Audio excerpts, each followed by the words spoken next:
한 주간 평안하셨습니까? 예. 비가 정말로 너무 많이 와서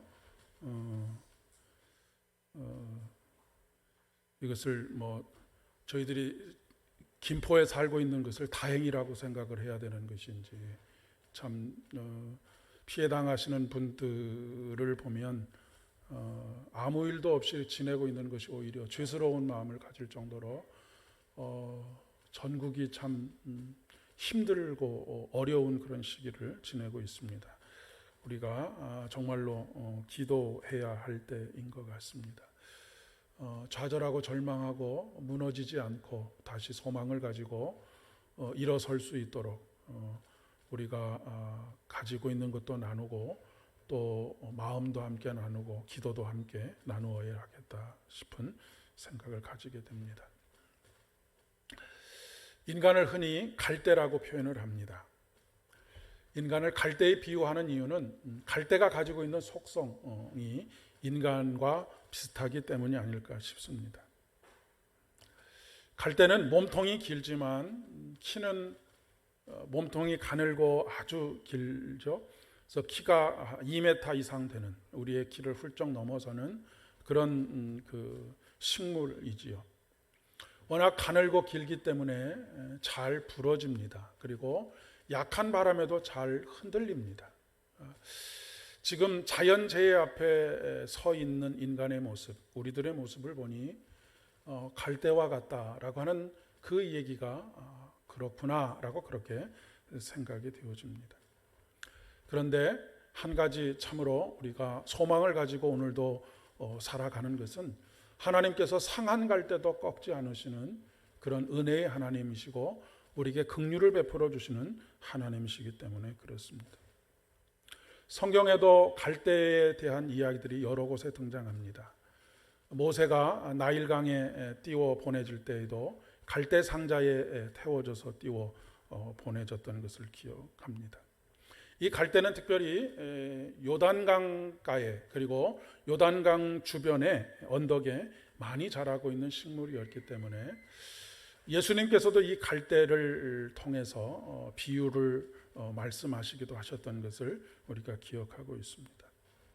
이렇게 인간이 자연 앞에 한없이 나약하고 여러 가지로 부러지기도 쉽고 마음의 상처도 잘 받고 때로는 좌절하고 절망하기도 하지만 또 갈대와 다른 점이 있다라고 한다면 파스칼이 이야기한 것처럼 생각하는 갈대가 라고 하는 것이 다른 점이라고 이야기할 수가 있겠습니다.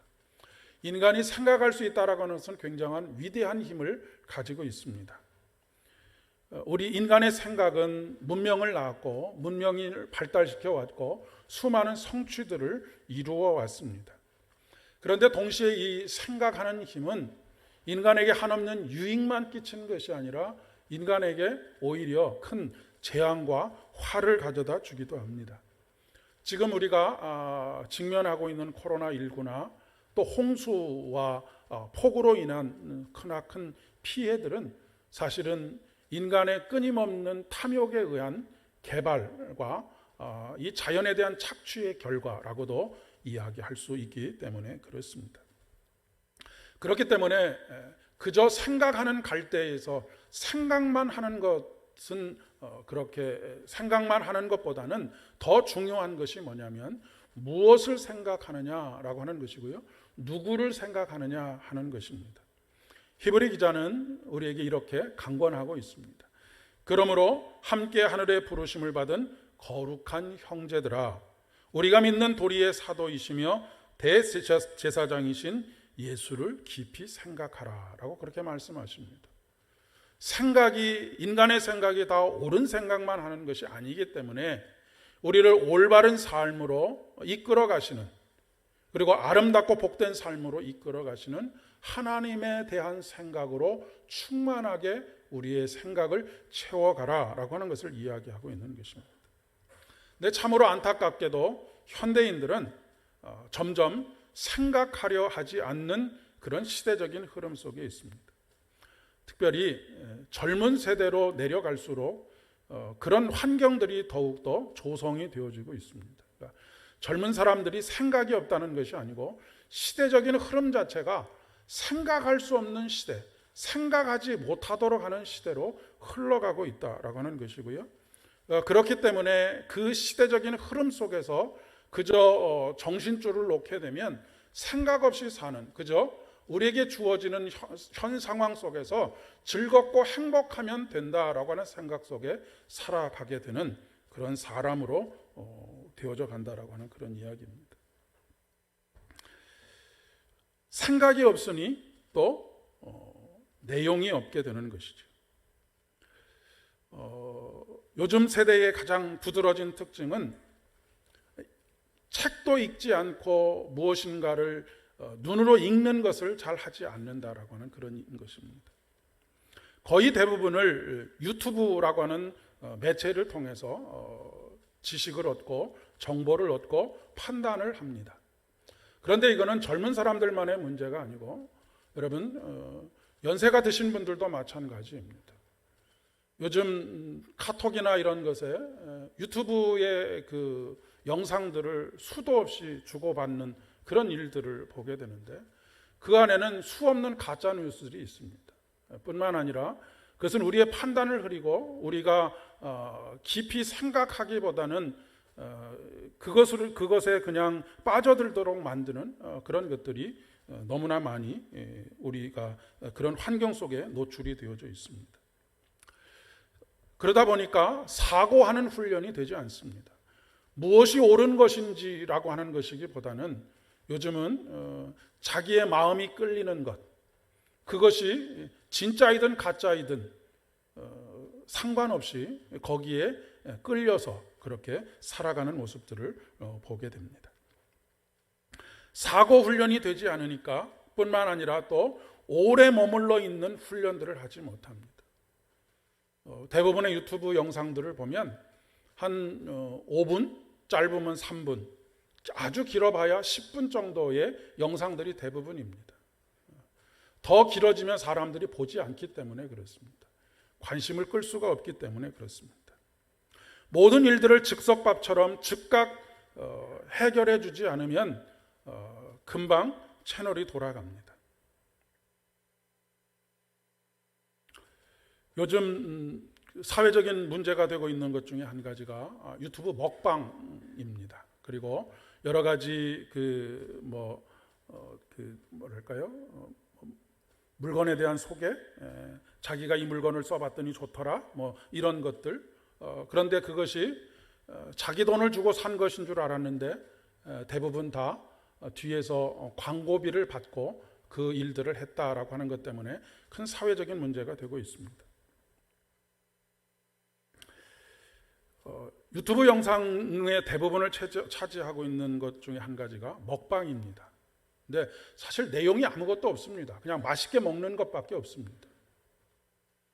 그런데 그 맛있게 먹는 것 하나를 사람들이 200만 명, 250만 명, 300만 명 이런 사람들이 그것을 쳐다보고 있습니다.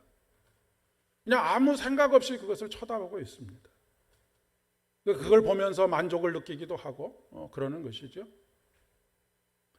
어떤 경우에는 그런 영상도 있다고 합니다. 그냥 자기 공부하는 모습을 그대로 그냥 보여주는 것입니다. 근데 사람들이 그것을 보고 열광합니다. 몇백만 명이 거기에 빠져들어 있습니다. 요즘은 가요에도 옛날 가요들은 사실 그 안에 인생이 담겨져 있고 애환이 담겨져 있고 삶의 의미와 가치가 담겨져 있었는데 요즘 가사들은 아무런 의미 없는 단어의 나열들 이런 것들로 가득 채워져 있는 경우들을 많이 봅니다. 그저 재미있고 흥미가 있으면 그것으로 그만인 것입니다. 물론 재미있고 흥미를 유발할 수 있는 것들이 잘못되었다라고 하는 것이 아니고요. 거기에만 빠져 있으면 생각할 수 있는 힘을 잃게 된다라고 하는 것이 문제입니다. 그것은 마치 이것과 같습니다. 인간이 위대한 것은 생각하는 갈대이기 때문에 위대한 것입니다. 그런데 거기서 생각이 빠지는 갈대에 불과하면 그것은 작은 바람에도 흔들리게 되어져 있습니다. 그리고 쉽게 꺾어지게 되어져 있습니다. 오늘날 수많은 사람들이 정신적으로 버티지 못하고 쉽게 자기의 인생을 포기하고 하는 이유가 무엇이겠습니까? 생각하는 갈대가 아니라 그저 갈대로 살아가고 있기 때문에 그렇습니다. 그리고 그 생각의 내용이 무엇이냐 하는 것도 중요하다는 말씀을 드렸습니다. 사람은 균형을 잃으면 본능적으로 균형을 잡으려고 몸짓을 하지요. 걸어가다가 넘어지려고 하면 넘어지지 않기 위해서 금방 균형을 잡기 위한 노력들을 하지 않습니까? 이런 균형 감각을 잃어버리는 것을 이석증이라고 합니다. 몸을 너무 혹사시킨다든지 연세가 많이 드셔서 기력이 많이 쇠해지면 찾아오는 질병이기도 합니다. 이석증이 찾아오면 막 온 세상이 흔들리고 그것으로 인해서 늘 머리가 아프고 그래서 아무것도 할 수 없는 그런 상황 속에 빠지게 됩니다. 정신적으로나 영적으로나 생각한다라고 하는 것은 사람이 균형을 잡아가는 노력이라고 훈련이라고 그렇게 이야기할 수 있습니다. 그런데 생각하는 것을 훈련되지 못하면 우리가 마치 영적인 이석증에 빠지는 것과 똑같습니다. 늘 무엇인가 혼란스럽고 늘 머리가 아프고 그렇게 쉽게 넘어지고 쉽게 상처를 받고 하는 일들이 비일비재하게 일어난다는 이야기입니다. 갑자기 균형을 잃어버린 한 사람이 있죠. 오늘 구약의 본문인 열왕기상 19장에 나오는 엘리야라고 하는 사람입니다. 영적인 균형을 잃어버린 지금 상황 속에 놓여져 있습니다. 두려움과 공포가 찾아왔습니다. 사실 이 엘리야는 지나온 하나님께 부르심을 받은 이후에 늘 팽팽한 늘릴 수 있을 때까지 늘린 것과 같은 그런 영적인 긴장감 속에 살아왔습니다. 3년 동안이나 비가 오지 않는 가운데 아합 왕과의 그리고 이세벨과의 그 영적인 싸움, 그 싸움 속에 있었고 지금 바로 직전에 갈멜산에서 850명의 바알과 아세라의 제사장들과의 영적인 전투를 치러냈습니다. 하나님께서 3년 동안 비가 오지 않았던 그 상황에서 비를 내리시기도 하셨고 그리고 거기 850명과의 영적인 전쟁에서 승리하게도 하셨습니다. 그런데 어떻게 된 일인지 갑자기 그에게 급전직하 좌절과 절망과 탄식을 토로하고 차라리 죽는 것이 낫겠습니다라고 하는 그런 생각이 들게 되었던 것입니다. 물론 그 결정적인 단초는 이세벨이 이 엘리야를 가만히 두지 않겠다라고 하는 표독스러운 그런 전갈에 의한 것이었다라고 이야기할 수가 있겠습니다. 지금 엘리야가 이 깊은 영적인 침체에 빠져 있는 것, 그것은 두 가지로 살펴볼 수 있을 것 같습니다. 첫째는 엄청난 성과를 이루고 난 다음에 찾아오는 허무함과 공허함 때문일 것입니다. 이런 일들을 우리가 종종 경험하기도 합니다. 그러니까 특별히 앞에 서서 주목받는 사람들이 그런 경험들을 많이 하지요. 무대 위에서 열정적으로 연극을 하던 배우가 객석에 앉아있는 모든 사람들이 다 떠나갔을 때 느끼는 그런 공허함, 이런 공허함이 엘리야에게도 있었으리라 그렇게 생각합니다. 또 한 가지 생각해 볼 수 있는 것은 3년이라고 하는 시간 동안 그렇게 팽팽한 영적인 긴장감 속에서 살면서 지내오다가 또 850명과의 영적인 전쟁 속에서 그렇게 지내오면서 성과를 이루어냈음에도 불구하고 또 다시 이세벨과의 싸움이 끝나지 않았다라고 하는 그런 상황 속에서 오는 좌절감과 절망감이 있었으리라 그렇게 생각이 되어집니다. 불의 사자와 같았던, 불을 토하는 것과 같았던 선지자의 모습은 온데간데 없이 사라지고 말았습니다. 그런데 이런 모습은 이미 그가 하나님과 대화하는 대화 속에 예견되어 있었다라고 하는 것을 볼 수 있습니다. 그리고 그 이유는 참으로 아이러니하게도 그의 열심 때문이었습니다. 그가 하나님 앞에 그렇게 고백하지요. 나는 하나님께 대해서 열심히 유별하였다. 특심하였다. 특별한 마음을 가지고 있었다. 특별히 애를 썼다. 다른 사람들보다 몇 배나 지나는 애를 썼다라고 하는 그런 고백을 하고 있습니다. 그런데 그것이 그를 지치게 만들었던 것입니다. 그를 탈진하게 만들었던 것이죠. 제풀에 지치도록, 제풀에 꺾여지도록 그렇게 만들었다라고 하는 것입니다. 인생의 파도라고 하는 것이 일생을 살아가면서 몇 번 치는 것이라고 한다면 우리가 그것을 견디어내고 이겨낸 것에 대한 안도와 평안이 있을 수 있겠지만 계속해서 밀려오는 파도, 이것은 해도 끝이 없는 일이구나 라고 하는 그런 생각이 들게 될 때 좌절감과 절망감을 느끼게 됩니다. 오늘날 청년들의 좌절감과 절망감이 무엇 때문일까? 그들이 열심히 살지 않았기 때문에 좌절과 절망감을 느끼는 것이 아닙니다. 아무리 열심히 해도 자기가 일할 수 있는 직장 하나를 얻을 수 없는 그런 상황 속에서 오는 좌절과 절망감, 그런 것이 분노가 되어서 표출이 되는 것이죠. 우리가 인생을 살아가면서도 수없이 느끼는 것 아닙니까? 아무리 해도 끝이 없는 일.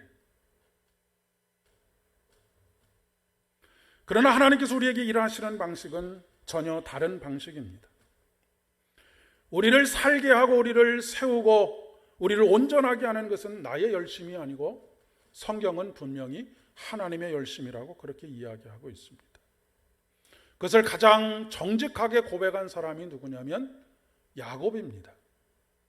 하나님께서 발뚝 뒤꿈치를 잡았던 사람 야곱에서 이스라엘이라고 하는 이름을 가지는 영광스러운 사람으로 변모시켜가는 과정 가운데 야곱이 행했던 모든 것들은 온갖 술수와 애씀과 땀 흘림, 하지만 그것은 늘 잘못된 결과를 가져다 주었습니다.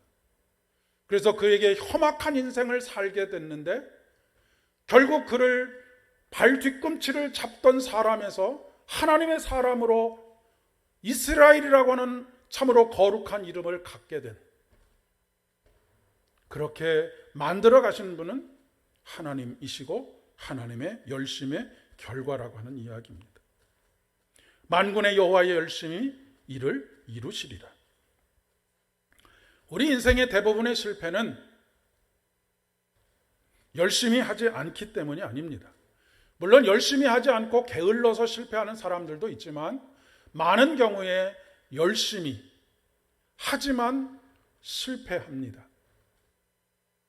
지금 우리들 가운데도 그런 실패를 경험했거나 그런 실패를 경험하고 계시는 분들도 있지 않으실까 싶습니다.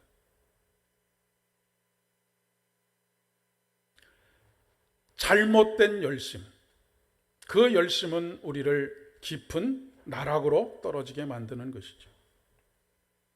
그러면 우리가 해야 할 일이 무엇이겠습니까?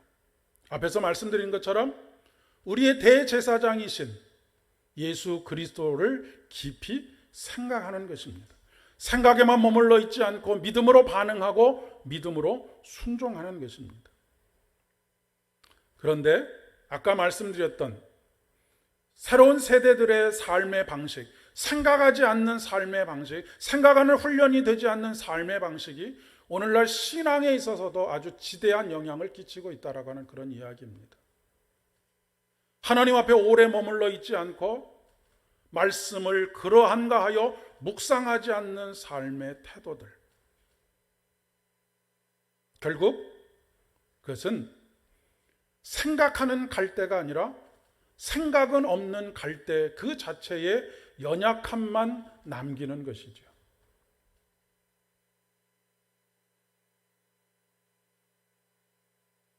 늘 우리의 주의가 산만합니다. 늘 다른 곳을 바라봅니다. 우리의 눈길을 끄는 것, 우리의 관심을 끄는 것, 그런 것들에 정신이 팔려서 살아갑니다. 우리가 세상을 살아가면서도 그렇지 않습니까?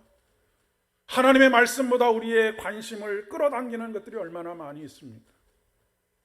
이것도 하고 싶고 저것도 하고 싶고 이것을 하면 뭐 크게 부자가 될 것 같고 한 온갖 정보들로 가득 차 있는 것이 세상입니다.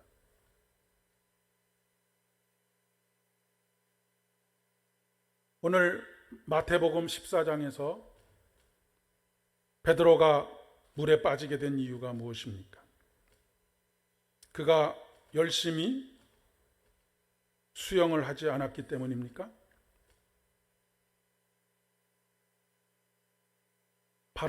예수님을 바라보던 그 눈이 다른 곳을 바라보았기 때문에 그렇습니다.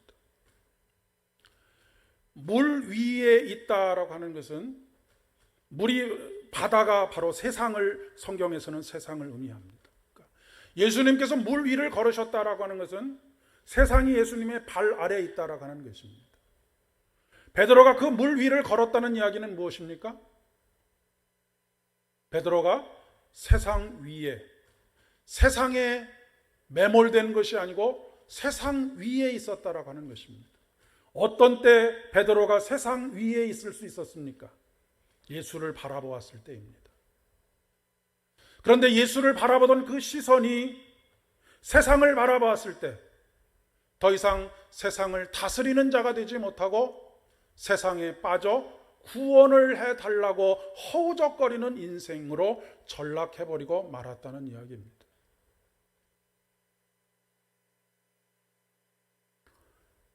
세상을 바라보면 세상은 우리에게 어지럼증을 유발합니다. 그럴 때 우리에게 필요한 것이 잠시 물러서는 것입니다. 우리 하성이 양궁으로 굉장히 하성초등학교랑 유명하지 않습니까?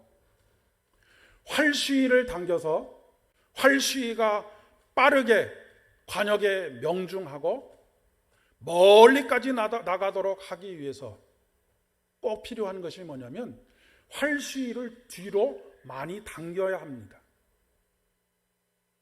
활시위를 뒤로 많이 당긴 만큼 빠르게도 나아가고 멀리까지도 나가게 되어져 있습니다.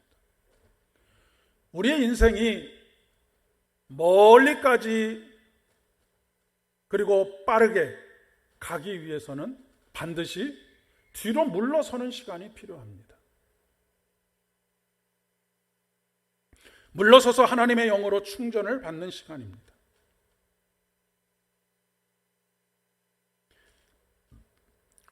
폐잔병처럼 도망쳐 온 엘리야를 하나님께서는 책망하지 않습니다. 그저 묵묵하게 바라보십니다. 그리고 그에게 밥을 지어서 먹이십니다. 마치 갈릴리 해변에서 부활하신 예수 그리스도를 만났던 베드로가 연상되지 않으십니까? 그가 세 번 닭이 울기 전에 배반할 것을 예언하셨음에도 불구하고 아니라고 이야기하다가 여지없이 무너져버린 그의 믿음과 삶, 그것에 대해서 예수님께서는 단 한마디도 하지 아니하시고 그를 향하여서 함께 밥을 먹자라고 그렇게 말씀하십니다. 그 자리가 바로 은혜를 회복하는 자리이고 생명을 회복하는 자리가 되고 있는 것이죠.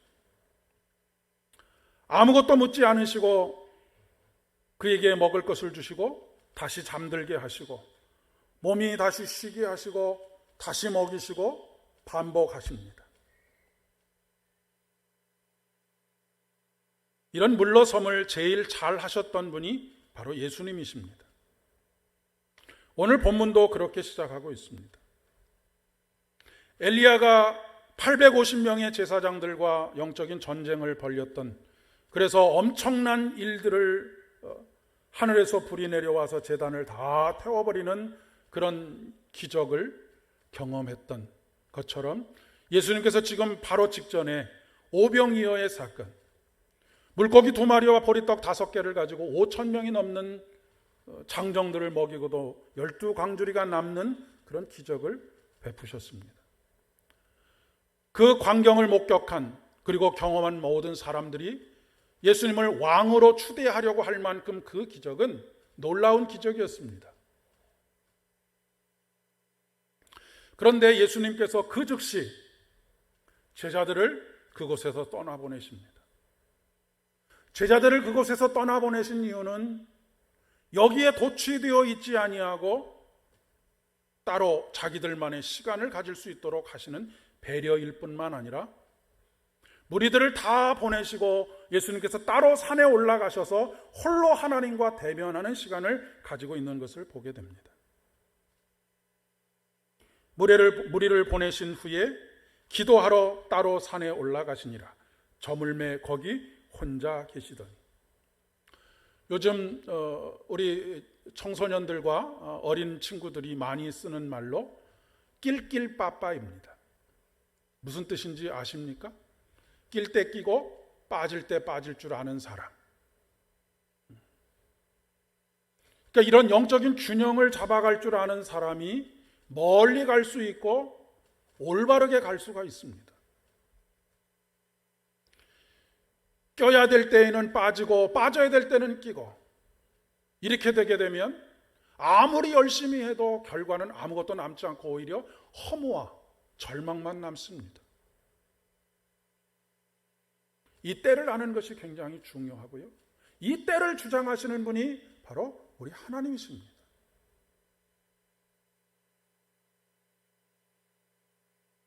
이 밸런스를 잘 맞춰야지만 흔들리는 세상 속에서 함께 흔들리지 않고 어지럼증이 유발되지 않고 세상에 빠져서 허우적거리면서 구원해달라고, 제발 하나님 나 좀 살려달라고 외치는 사람이 아니라 세상 위에 우뚝 서서 그곳을 그 위에서 걸어가는 인생이 될 수 있다라고 하는 그런 이야기입니다. 지금 온 세계가 코로나로 인해서 깊은 실패를 경험하고 있는 그런 시간이라고도 이야기할 수 있겠습니다. 그런데 이 실패가 실패로 끝나는 인생이 있는가 하면 이 실패가 또 한 걸음 영적인 도약의 발걸음이 되도록 하는 그런 인생도 있습니다. 어찌 보면 이 코로나로 말미암아서 우리의 삶도 물러서고 교회도 물러서고 하는 이 시간들이 우리에게 하나님께 주시는 물러섬의 시간이며 은혜의 시간이 될 수도 있겠습니다. 이 시간들 동안 우리의 대제사장이신 예수 그리스도를 깊이 묵상하게 되면 우리는 더 멀리, 그리고 더 빨리, 그리고 올바르게 하나님 보시기에 아름다운 믿음의 인생을 살아갈 수 있게 될 것입니다. 오늘 이 시간이 주님을 깊이 묵상하는 시간 되실 수 있기를 바랍니다. 그리고 그분 안에 머무르는 시간 되실 수 있기를 바랍니다. 뿐만 아니라 오늘 거룩한 주일로 하나님께서 우리에게 복 주시기로 작정하신 이날, 다른 것에 분주하게 우리의 마음을 빼앗기지 마시고 더욱 예수 그리스도를 깊이 생각하는 그런 가정과 그런 우리 한 사람 한 사람이 되어질 수 있기를 진심으로 소망합니다. 그러면 우리의 인생은 결코 실패로 끝나지 않을 것입니다. 우리 인생이 중간에 실수하고 실패할 수 있지만 실패로 끝나지는 않을 것입니다. 왜냐하면 하나님께서 우리를 다시 어루만지시고 우리에게 생명의 양식을 먹이시며 우리로 하여금 다시 일어서도록 하시기 때문입니다. 사랑하는 여러분, 가끔 축구 경기를 보다 보면 전반전에는 형편없는 경기를 하던 친구들이 전반전과 후반전의 하프타임 한 10여 분의 그 시간들 속에서 시간을 보내고 난 이후에 후반전에는 경기력이 완전히 달라지는 것을 종종 봅니다.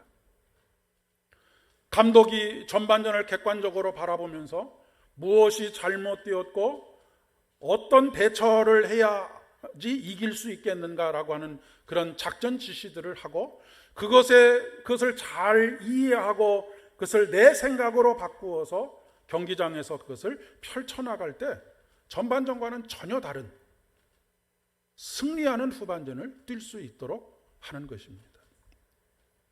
이제까지는 어떻게 살아왔는지는 별로 중요하지 않습니다. 이제 우리에게 주어진 물러남의 시간들, 이 시간들 속에서 하나님께서 우리에게 말씀하시는 것을 깊이 생각하고 그분 안에 오래 머물러 있으며 그 오래 머물러 있는 가운데 회복의 은혜를 누리고 다시 사명으로 우리를 내보내시는 하나님의 명령을 따라 살아가게 되면 남아있는 인생이 몇 년이든지 간에 승리하는 후반전 아니면 마지막 순간에 버저비터 아시죠? 단 1초, 2초를 남겨놓고 마지막 승리를 할 수 있는 그런 인생으로 만드시는 것이 우리 하나님이십니다. 하나님께서는 인생의 과정 속에서 우리의 실수와 실패를 책망하지 않으시고 오히려 그것을 진보의 기회로 삼으십니다. 어떤 사람에게요? 하나님을 깊이 생각하는 사람입니다. 그분의 임재 안에 머무르는 훈련이 되어져 있는 사람입니다. 사랑하는 여러분, 생각이 없는 그저 갈대로만 이 세상을 살아가지 마시고 하나님을 깊이 생각하는 갈대로 이 세상을 살아가게 되면 상한 갈대도 꺾지 않으시는 그 하나님의 은혜와 긍휼이 여기심이 우리를 다시 고치시고 싸매시고 마침내 우리 안에 아름답고 복된 열매로 충만하게 맺어 가실 것입니다. 물러섬의 은혜를 알고 누릴 때 하나님께서 새로운 고백과 새로운 사명을 허락하여 주십니다.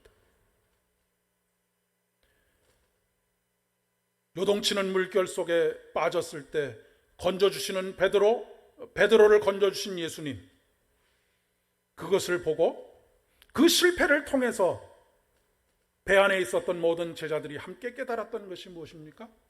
당신이 참으로 하나님이십니다 라고 하는 것을 깨닫게 되었습니다. 오늘 엘리야가 이 깊은 좌절과 절망 속에서 하나님의 어루만지심과 물러섬의 은혜를 경험하고 난 다음에 하나님께서 그에게 새로운 사명을 맡기십니다. 이전보다 더 큰 사명을 맡기시는데 그 사명이 바로 사람을 세우는 일이고 사람에게 기름을 붓는 일이었습니다. 어떤 기적은 일회적인 것입니다. 여러분, 우리가 엘리야가 경험했던 그런 기적들, 오병이와 이어와 같은 그런 기적들은 인생 가운데 한 번, 두 번 경험하기 어려운 일입니다. 이번 물난리도 어떤 동네에는 몇십 년 동안 살아봤지만 이런 일을 경험해 본 적이 없습니다 라고 이야기하는 것처럼 우리 인생에서 그런 기적들은 한 번, 두 번 있을까 말까 한 기적들입니다.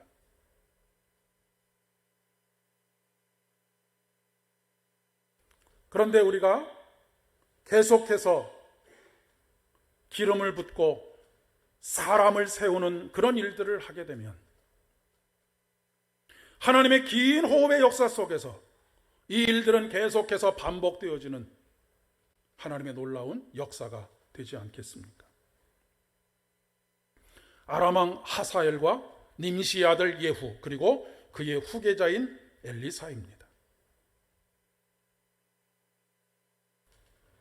여기서 꼭 기억하셔야 할 것은 아람 왕 하사엘을 세우는 일도 중요하고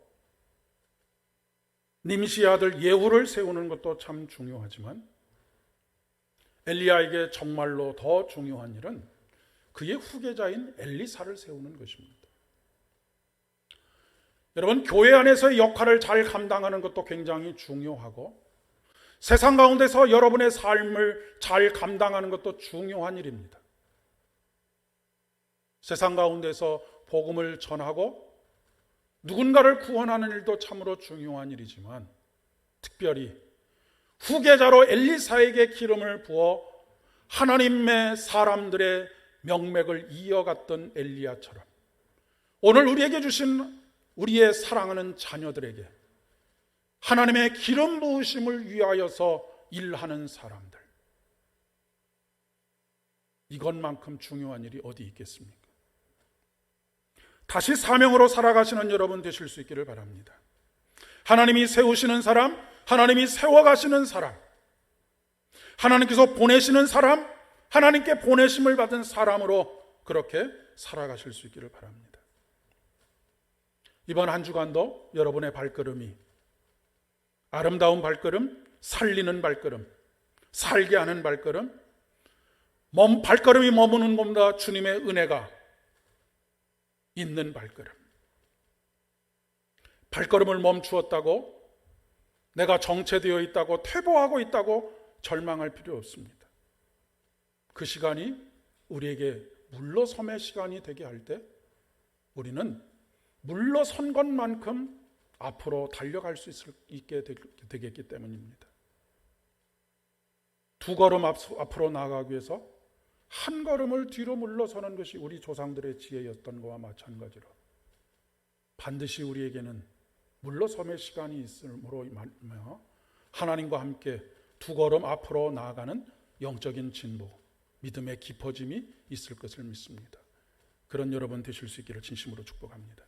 기도하겠습니다. 하나님 감사합니다. 오늘도 베푸신 은혜를 진심으로 감사를 드립니다. 말씀하신 대로 순종하고 늘 물러서 하나님의 은혜를 깊이 생각하는 가운데 회복하고 앞으로 달려갈 수 있도록 도와주시옵소서. 예수님의 이름으로 기도합니다. 아멘. 다 같이 일어서시겠습니다.